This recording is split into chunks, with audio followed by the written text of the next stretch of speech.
Let's talk about Stranger Things Season 2.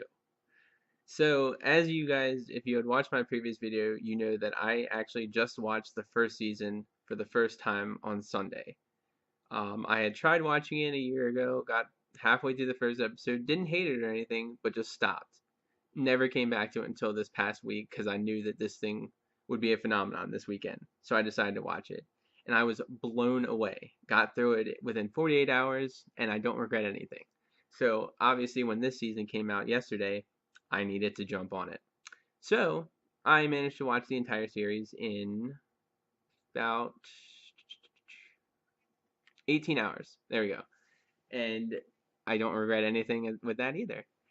So season two picks up pretty much right after season one. The whole gang's back together. Will, Mike, Dustin, Lucas. There's Joyce, Hopper, Nancy, Jonathan, Steve. And we actually get introduced to a couple new characters as well: Max, Bob, and Dr. Owens. Who I really liked all three of those new characters, especially Bob, played by Sean Astin. A couple of them were underutilized, but I'll get to that in my spoiler discussion that I'll be posting probably tomorrow. Anyway, so this season, just very stellar. I'd say it's on par, maybe even better than the first season in some aspects. Kind of like, in my opinion, the first season, it took a couple episodes to get going, and so did this one. Everything with me watching it so close together, everything felt fresh, but at the same time, the first episode was good. Second episode got a little bit better. The third episode pretty much kept that pace, but then when the fourth episode came, it jumped in quality, like up to here. With the fifth episode of the season being my favorite episode of the show entirely. Um, and then up into the finale, which was probably my second favorite. Um, but I'll get to that in a little bit. So everything feels the same as far as the two seasons here. The charm is there. There's the tension between the characters. There's Elle, them trying to find her. Still, Mike's missing her, everything like that. There's Nancy and Jonathan, their whole side plot. There's Joyce, um, still flipping out and being calm for a while and then just going crazy once again. Will, who, well, without getting into it too much, you know what happens to Will. He becomes crazy again. Um, but everything's still there. Dustin's still a little awesome kid. I love that little guy. Lucas is funny. He has some great interactions with Max. And then Hopper and Elle, their interactions are probably the best of the entire series.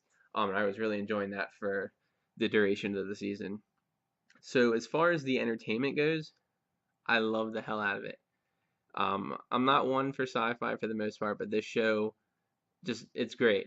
The second season here really kept up with it. It kind of had, if you've seen The Mist, it kind of had a couple feeling towards that as far as some of the creatures and just the overall feel of like the small town and the kind of seclusion.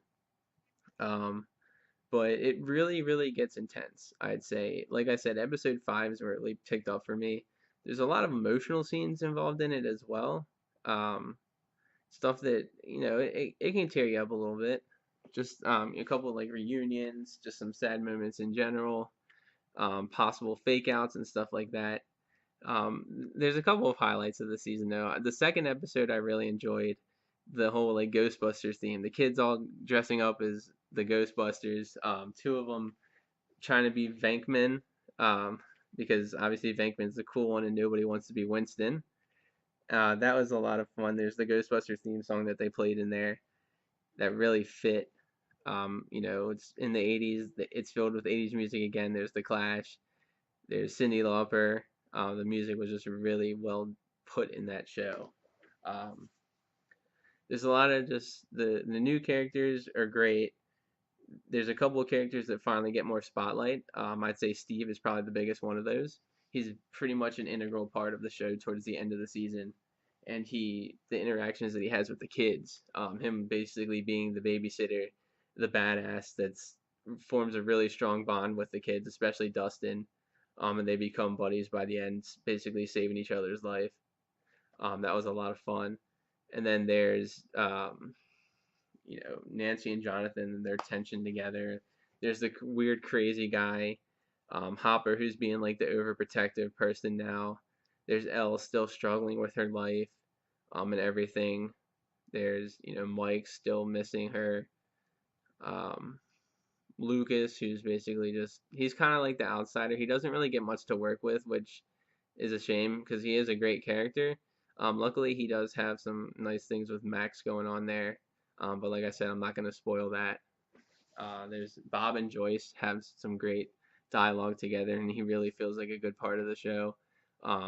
As I mentioned, he's a little bit underutilized as well as Paul Reiser's character, Dr. Owens. But as far as the action goes, it's pretty intense. Um, there's a scene towards the end that really got to me, and I was kind of on the edge of my seat for basically the last 2 episodes, as far as the entire show. Now, there are still a couple of bad things that were involved, most notably the 7th episode. If you've seen the show and watched the season already, you probably know what I'm talking about. There's still people out there that might like it, but to me, I absolutely hated it.